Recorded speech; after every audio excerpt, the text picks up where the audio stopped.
Hi friends, আশা করি আপনারা সবাই ভালো আছেন। আপনাদের সবার ভালোবাসা নিয়ে কিন্তু আবার আমরা একটা আজকে দারুণ ভিডিও নিয়ে চলে এসেছি। দারুণ ভিডিও বলাটা ভুল কথা বন্ধুরা, বেসিক্যালি বাংলাদেশে যেসব জিনিস ঘটছে, বাংলাদেশের সরকারের কিন্তু পতন হতে চলেছে।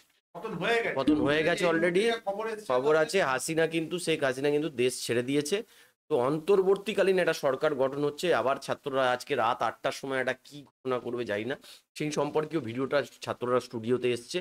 সেই ভিডিওটাই আজকে নিয়ে এসেছি। চলুন বন্ধুরা, ছাত্ররা কি বলছে বা তাদের দাবি দাবা কি, বা আগামী দিনে বাংলাদেশের ভবিষ্যৎ কি হতে চলেছে সেটা আমরা এখনো বুঝতে পারছি না। ভিডিওর অরিজিনাল লিঙ্ক কিন্তু আমাদের ডেসক্রিপশন বক্সে দেওয়া থাকবে, চাইলে আপনারা সেখান থেকে চেক আউট করে নিতে পারেন। তো চলুন শুনে নিই। আমাদের যে এক দফা দাবি ছিল, জি, সেটি ছিল এই স্বৈরাচারী শেখ আমাদের যে এক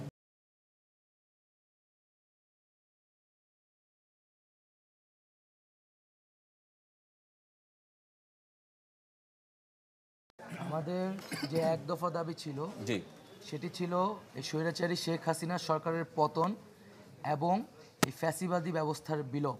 জি। তো শেখ হাসিনা পদত্যাগ করেছে, তার পতন ঘটেছে, কিন্তু ফ্যাসিবাদী যে ব্যবস্থা রাষ্ট্র কিংবা বৈষম্য যে বিরোধ যেটা আপনি বলছেন, ফ্যাসিবাদী যে রাষ্ট্র কাঠামোটা এবং তারা সেটা কিন্তু বজায় রয়ে গেছে।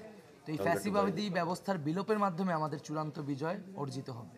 আচ্ছা, তার মানে আপনারা এখনো সন্তুষ্ট নয়। আরেকটা জিনিস আমরা দেখলাম যে আজকে সেনাপ্রধান বক্তব্য দিয়ে বলছেন যে অন্তর্বর্তীকালীন সরকার গঠিত হবে এবং বিভিন্ন দলের সঙ্গে তারা বৈঠক করেছেন, কিন্তু সেখানে আমরা আপনাদের প্রতিনিধি কিংবা যারা আন্দোলন করেছেন রাজপথে থেকে সামনে, তাদের কারো পক্ষের কথা আমরা শুনিনি যে তারা উপস্থিত ছিলেন। আপনারা তো কেউ ছিলেন না, আপনাদেরকে তো ডাকা হয়নি।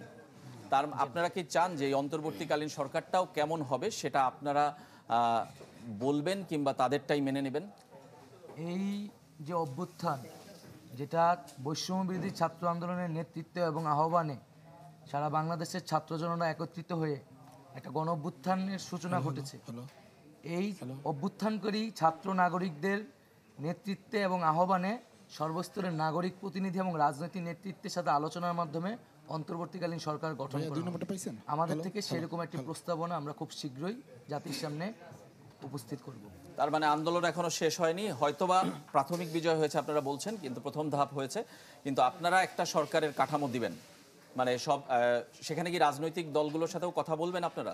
আমরা যারা এই আন্দোলনে নেতৃত্ব দিয়েছে, অংশগ্রহণ করেছে, সেই সকল প্রতিনিধি, নাগরিক সমাজ এবং রাজনৈতিক নেতৃত্ব, তাদের সকলের সাথে আলোচনা এবং অংশগ্রহণের মাধ্যমে আমরা একটি অন্তর্বর্তীকালীন জাতীয় সরকারের কথা ভাবছি। তবে ফ্যাসিবাদী এবং এই শাসন ব্যবস্থায় যারা ছিল বা তাদের যারা দোসর সমর্থক, তাদের কেউ এই জাতীয় সরকারে থাকতে পারবে না।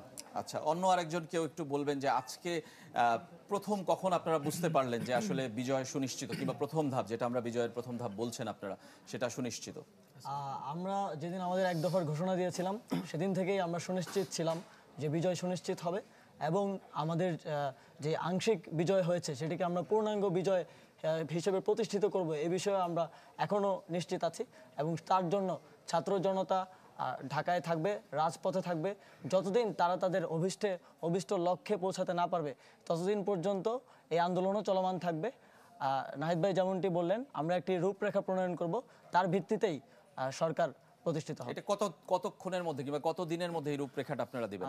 আমরা আজ 8টায় কারওয়ান বাজার মোড়ে সার্ক ফুয়ারায় একটি সংবাদ সম্মেলন করে সেই রূপরেখাটা ঘোষণা করব, এবং সেই রূপরেখায় রাজনৈতিক প্রতিনিধিত্ব, সুশীল সমাজের প্রতিনিধিত্ব, আমাদের শিক্ষকরা এবং এই ছাত্র নাগরিক অভ্যুত্থানের যারা নেতৃত্ব, তাদের সমন্বয়ে একটি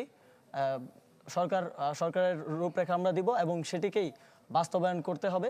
এবং ছাত্র জনতা, এই অভ্যুত্থানের যারা মূল স্টেক হোল্ডার, তাদের ইচ্ছার প্রতিফলন সেখানে ঘটবে। নাগরিক সমাজ। তো বন্ধুরা শুনলেন, ছাত্ররা বলছে তারা অন্তর্বর্তীকালীন সরকার গঠন করবে, কিন্তু তাদের যে বক্তব্য সেটা হচ্ছে গিয়ে হাসিনা সরকারের মন্ত্রিসভায় যারা ছিল তাদের মধ্যে মনে হয় কেউ থাকতে পারবে না, এটাই তো বললো।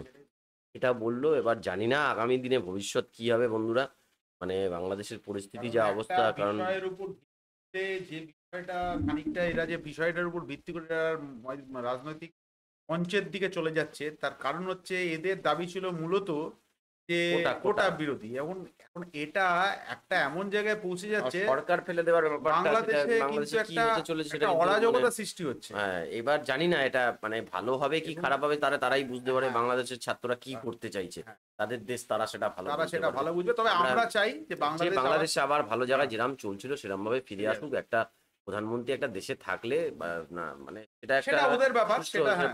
ইয়ে চলে। তো এবার সেটা তাদের ব্যাপার, তারা কি করবে না করবে। তো এই ছিল আজকের ভিডিও বন্ধুরা, তো এখানেই শেষ করছি, আবার কাল দেখা হবে কিন্তু একটা নতুন নতুন ভিডিও।